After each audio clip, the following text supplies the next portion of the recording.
All right. So today we're diving into a story that sounds kind of like a paradox, right? The economic collapse of Venezuela. Yeah. Here's a country, I mean, literally sitting on the world's biggest oil reserves. Yeah. I mean, bigger than Saudi Arabia, right? Absolutely. Yet its people are facing, poverty, hyperinflation, Right. mass exodus. Mm-hmm. And it's a story that's just fascinating and heartbreaking, honestly. Yeah. To understand how it all, unfolded. Yeah. We're going to draw on some really great sources. Okay. Economics Explained, BBC Newsnight, Mm-hmm. Vox, CBC Newsnight, Mm-hmm. BBC News, France, 24 English, and DW News. All right. It's a pretty good mix, I think. Yeah. Sounds like a good mix. Yeah, offering a blend of economic analysis, on-the-ground reporting, and some historical context. Right. So, it's a case study. It really It is. really challenges the assumption that resource wealth equals, Automatic prosperity. yeah, automatic prosperity. Like you'd think a nation just swimming in oil would be set, right? Right. You would think. For life. Yeah. But the reality is, I mean, Venezuela's economy has shrunk Oh, yeah. by a staggering 80% in just a decade. I mean, that's unbelievable. It's crazy. Yeah. And what's so interesting here is Yeah. that Venezuela's reliance on oil goes way back. Oh, wow. I mean, even before Spanish colonization. Really? Yeah, the indigenous people, they were already using oil, seeping from the ground. Wow. And later on, obviously, oil discoveries became the backbone of Yeah. their economy. I see. And so this deep-rooted dependence Right. created what we call a petrostate, Okay. where oil revenues basically dictated the nation's fate. So for a while, it seemed like that fate was pretty bright, right? Yeah, for a while it did. CBS Sunday Morning described it as, quote, raining money, Wow. especially during the oil booms in the 1920s, Yeah. when Venezuela actually became the world's second largest producer. Wow. Second largest. Yeah. That's impressive. It is.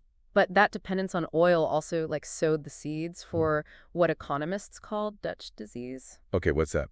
So as oil exports, boomed, Yeah. other industries were kind of neglected, and it left Venezuela's economy vulnerable to Right. the whims of the global oil market. So they were basically putting all their eggs Yeah. in one really volatile basket. Exactly. Very volatile. And to make matters worse, the nationalization of the oil industry Right. in the 1970s under PDVSA, Mm-hmm. while it aimed at controlling profits and channeling them into, Public program? public programs, right? Yeah. But it also introduced, as our sources highlight, inefficiencies and opportunities for corruption. Yeah, that's a big problem. And let's not forget their role in OPEC, Right. which was actually co-founded by Venezuela, Yeah. with the ambition of controlling global oil prices. Yeah. I mean, they were major players Huge players. on the world stage. Yeah, they really were, but Yeah. that influence didn't necessarily translate into sustainable economic management. At home. At home, right? When Hugo Chavez came to power in the late 1990s, Yeah. he kind of doubled down on oil production, Okay. aiming to revitalize, stagnant fields and increase revenue. Okay. So, This brings us to 2004. yeah. Kind of a pivotal year, I think, for Venezuela. And honestly, Right. the global oil market in general, oil prices surged, right? Right. Due to, factors like rising demand from Asia and supply disruptions in the Middle East. Yeah, all those things. You'd think Venezuela would have been in Yeah. a prime position to capitalize on this windfall, right? You would think. That's- Absolutely. They were in a great spot. Yeah. But instead of using this opportunity to build a more diverse and resilient economy, Right. Venezuela, according to Economics Explained, Yeah. went on a spending spree. Oh, okay. And social programs were expanded, Yeah. which, initially reduced poverty, but Right. created a dangerous dependence on, fluctuating oil money. Okay, so this is where it gets really interesting, right? It does. Because we all know what happens when you build a house of cards on a single unstable foundation. Right. What happens when the oil money stops raining? That's the big question. Exactly. And yeah. exactly what we're about to unpack. Okay. The oil price surge masked a lot of underlying problems. Okay. The lack of diversification. Yeah. The dependence on imports. And perhaps most importantly, the rampant corruption that was just siphoning off wealth. At every level. At every level. It was crazy. Economics Explained really drove this point home, Yeah. describing government jobs as highly sought after, not for the service to the nation, Right. but because of the potential for personal enrichment. Exactly. It paints a pretty bleak picture of the system. Yeah, it does. Yeah. And the comparison with Norway, right? Yeah. Another oil-rich nation Yeah. is striking, right? It's a very different approach. Yeah, Norway created a sovereign wealth fund, right? Exactly. Investing oil profits for long-term growth. Smart. And implemented the, quote, 3% rule for sustainable spending. Yeah. Venezuela, on the other hand, Yeah. opted for immediate gratification Right. through unsustainable social programs. It's a short-term versus long-term view. Totally. Yeah. So while Norway was thinking long-term, building a safety net for the future, Right. Venezuela was essentially living paycheck to paycheck. Mm-hmm. Only the paycheck was giant oil revenue. Giant oil revenue, yeah. But as we know, even the biggest paychecks can stop coming. That's right. And in 2014, the music stopped for Venezuela. Oh, okay. Oil prices crashed. Uh-oh. And their house of cards came tumbling down. All right. Yeah. I mean, oil revenues plummeted like 93% between 2012 and 2020. That's not just like a dip. No. That's practically falling off a cliff. That's a crash. Yeah. And you can't just like shrug off a fall like Right. that when your whole economy is built on that single resource. Right. What was the, immediate impact Yeah. of this crash on Venezuela and its people? So imagine a country where your income Okay. suddenly shrinks by 72%. Oh, wow. I mean, that's what Venezuelans That's experience. painful. Hyperinflation like spiraled out of control, Yeah. reaching like a mind-boggling 130,000% in 2018. That's insane. Crazy. Basic goods became like unaffordable, Yeah. even for those who had jobs. Right. It wasn't just an economic crisis. It was like a full-blown humanitarian catastrophe. Our sources, really bring this to life. Yeah. The BBC Newsnight documentary on the Mm-hmm. Tower of David, Right. which was a skyscraper, Yeah. intended to be like a symbol of Venezuela's booming economy. Yeah. Ironic, huh? Yeah, Yeah. but abandoned during construction Right. and later occupied by squatters. Yeah. Really shows how this crisis impacted, everyday Venezuelans. Yeah, and the first-hand accounts Yeah. in the France 24 English report are Yeah. equally compelling, you know? Yeah, We see people struggling to find, food and medicine, right. families forced to scavenge, children relying on soup kitchens. Wow. It's a stark reminder of the human costs of, economic collapse. Yeah, over 6 million Venezuelans It's crazy. have fled the country, Yeah, creating a refugee crisis that's, impacted the entire region. absolutely. It's just heartbreaking to see a nation, Yeah, once considered one of the wealthiest in Latin America, right. brought to its knees. Yeah, and it's not just the loss of, human capital. Right. The exodus includes a massive brain drain. Okay. As skilled professionals seek, better opportunities elsewhere. Yeah, I see. This further weakens the economy, obviously, Right. and makes recovery even more challenging. Now, it's important to acknowledge that some argue Mm-hmm. U.S. sanctions imposed in response to, human rights abuses and corruption Yeah. have worsened the situation. Right. But, as Economics Explained points out, Mm-hmm. while sanctions add pressure, Yeah. they are ultimately a consequence of Venezuela's, internal failures. Right. They're not the root cause. Yeah, the blame can't be laid solely at the feet of external forces. Exactly. That's an important distinction. It is, and Venezuela's government has certainly contributed to this crisis. Right, Through, economic mismanagement right. and policies that eroded property rights, Oh, okay. deterring foreign investment. Right. Vox highlights how Maduro's government has, consolidated power, Okay. rigged elections, and silenced dissent, Wow. further isolating the country. DW News documented the dire fuel crisis Yeah, with people queuing for hours it's crazy. for Oh. potentially dangerous low-quality gasoline. Wow. Here's a country with the world's largest oil reserves, Now, yet its people can't even fuel their cars. it's a crazy irony. It's a symbol of how deeply this crisis has, It permeated every aspect of life. yeah, permeated every aspect of life. It's a potent symbol, It is. and it raises a crucial question. What's that? Is there any hope for recovery?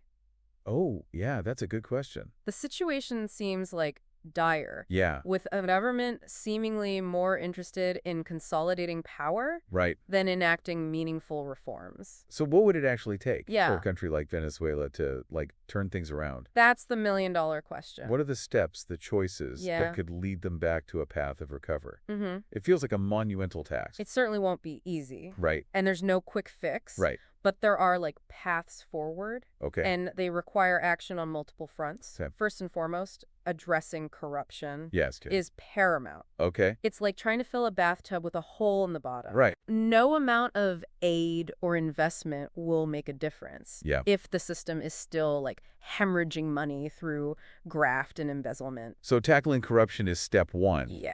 Then what? So then what else needs to happen internally for Yeah. Venezuela to get back on its feet? Yeah, they can't just rely on oil forever. Right, especially given its volatility. Exactly. Economic diversification is crucial. Yeah. They need to, like, invest in other industries, Right. develop a more diverse and resilient economy Right. that can, like, weather fluctuations in the global market. Right. This requires a long-term vision, Okay. strategic planning, Mm-hmm. and investment in education and training Right. to develop a skilled workforce for those new industries. Attracting foreign investment is key. Yeah, But as we've seen, it's tough. that requires, like, restoring confidence in the country's institutions. Absolutely. It's about more than just economic policy. Right. It's about creating, like, a stable and predictable business environment. It is. Investors look for stability, Right. transparency, Mhm. and respect for the rule of law. Addressing the, like, lack of democratic processes, Yeah, the absolutely. suppression of dissent, Yeah,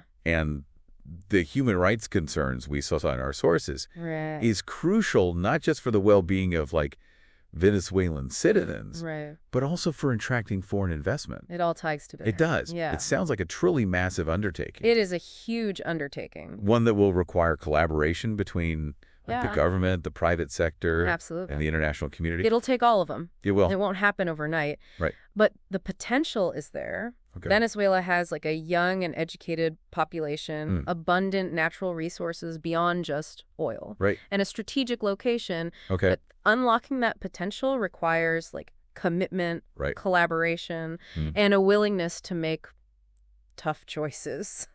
Okay. So we've talked about, the need for some pretty sweeping changes. Yeah, Tackling corruption, diversifying the economy, right, attracting foreign investment. right. But what about the role of, like, the international community? Yeah, Can they really make a difference in helping Venezuela recover? absolutely. I think in the short term, Yeah. humanitarian aid is critical. I Right. mean, we've seen the, like, devastating impact of this crisis on the Venezuelan people. Food shortages, lack of medicine, Yeah. a collapsing healthcare system. I mean, Yeah. alleviating that suffering needs to be, like, a top priority. The stories we heard Yeah. from, families in the Tower of David, Right. from mothers struggling to feed their children. Yeah, it's tough. It's a stark reminder that this crisis is about, like, real people's lives. It's heartbreaking. It is. And while long-term solutions are being pursued, right, Yeah. providing immediate relief through, food, medicine, and Yeah. support for essential services is crucial. So humanitarian aid's a priority. Yeah. What else can the international community do to, like, Yeah. contribute to a more lasting recovery? So debt relief could be, like, a game changer. Okay, how so? Venezuela is burdened with, like, massive debt, Right. much of which was accrued through, irresponsible borrowing Right. during the oil boom years. Right, okay. That debt makes it incredibly difficult for them to Okay. invest in the very things they need for recovery. Like what? Infrastructure, education, social programs. It's like trying to run a marathon with a lead weight strapped to your ankle. Exactly. Debt relief could free up resources Yeah. that could then be channeled towards those essential investments. But wouldn't that require, like, a commitment from the Venezuelan government Absolutely. to, implement real reforms Yeah. and demonstrate, like, responsible financial management? Right. Otherwise, it's just kicking the can down the road, right? You're absolutely right. Debt relief can't be a blank check. Right. It should be contingent on, like, concrete steps Okay. towards economic and political reform, Right.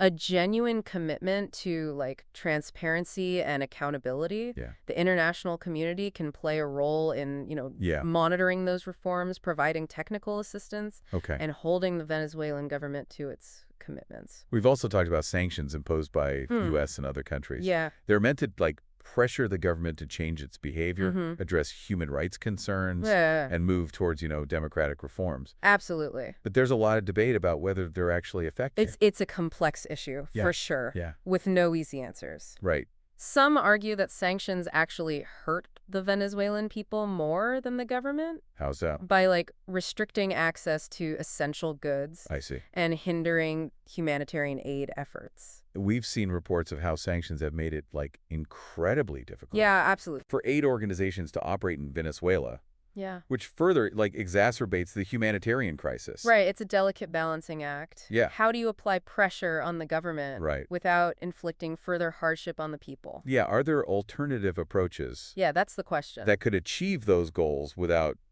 causing additional suffering? Right, these are questions the international community needs to, wrestle with. It feels like there's a real risk of, like, unintended consequences Yeah. of sanctions backfiring and further, like, entrenching the government Yeah. or pushing the country into, like, even deeper economic isolation. It's a real possibility. Yeah. The situation in Venezuela is like a stark reminder that Mhm. there are rarely simple solutions to complex problems. Right. It requires a nuanced approach, Yeah. a willingness to adapt and adjust strategies, Right. and a constant focus on the ultimate goal, And what's that?